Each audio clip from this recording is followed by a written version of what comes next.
The Open Window by Saki.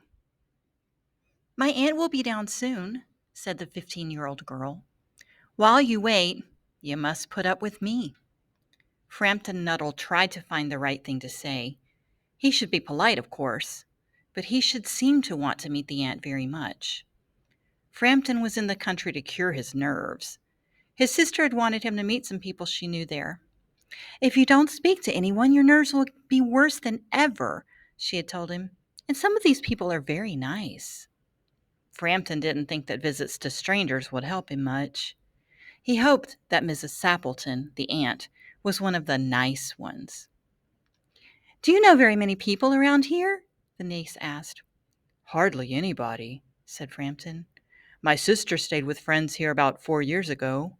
She wanted me to meet some people she liked. Then you know almost nothing about my aunt, said the girl. Only her name and address, said Frampton. He wondered if Mrs. Sappleton was married or a widow. Something about the room made him think that a man lived there. The most terrible thing happened to her 3 years ago, said the girl. It was not long after your sister was here.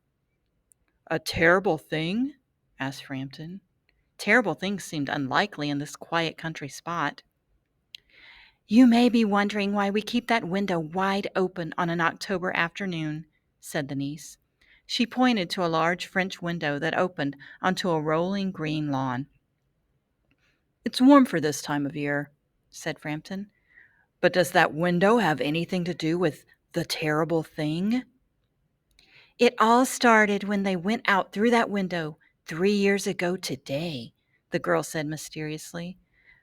My aunt's husband and her 2 young brothers were going hunting with their little brown dog. None of them ever came back. They must have slipped into a swamp and drowned.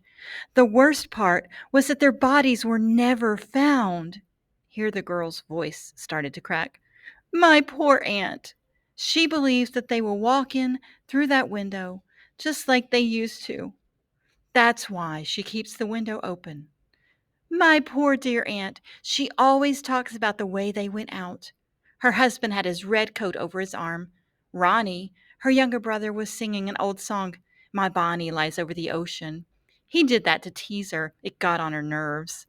You know, sometimes on a still, quiet evening like this, I get a creepy feeling.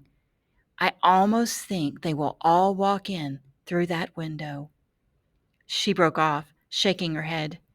Frampton was glad when the aunt came into the room, saying how sorry she was to be late. I hope you have enjoyed talking to Vera, she said. She has been very interesting, said Frampton. I hope you don't mind the open window, said Miss Sappleton. My husband and brothers will be home soon. They've been hunting, and they always come in this way. They'll have shot some birds, so they'll mess up the rug, but that's the way men are, isn't it? She chatted on cheerfully. She talked about hunting and how it might be better next winter. To Frampton, it was awful. He saw that Vera's aunt was not paying much attention to him.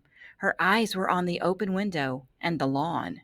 He was sorry that he had come to visit on this of all days. The doctors say I should do nothing exciting, get lots of rest, Frampton said, trying to change the subject. He had not yet learned that few people are interested in other people's health. Of course, none of them agree about what I should eat. No? Said Miss Sappleton. Then her face grew brighter, but it was not because of their conversation. Here they are at last, she cried. They're just in time for tea. They look as if they were muddy right up to their eyeballs. Frampton turned toward the niece to give her an understanding look, but the girl was staring out through the open window, her eyes filled wide with fear. In the gray light, 3 figures were walking across the lawn toward the window. They were carrying guns under their arms. One of them had a red coat over his shoulders. A tired brown dog followed close behind. They drew near the house without making a sound, but suddenly a young voice began to sing, My Bonnie lies over the ocean. Frampton jumped to his feet and ran for the door. Out in the road, a man on a bicycle had to run into a hedge to keep from running into him. "Here we are, dear," said the man with the red coat, coming in through the window. "We're muddy, but most of it's dry. Who was that who ran out as we came up?" "A very strange man, a Mr. Nuttall," said Mrs. Sappleton. "He only talked about being ill. Then he ran off without saying goodbye. You'd think you'd seen a ghost." "It was probably the dog," said Vera.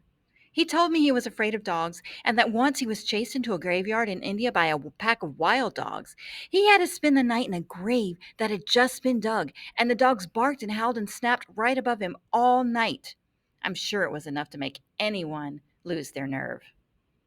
Making up exciting stories on short notice was Vera's specialty.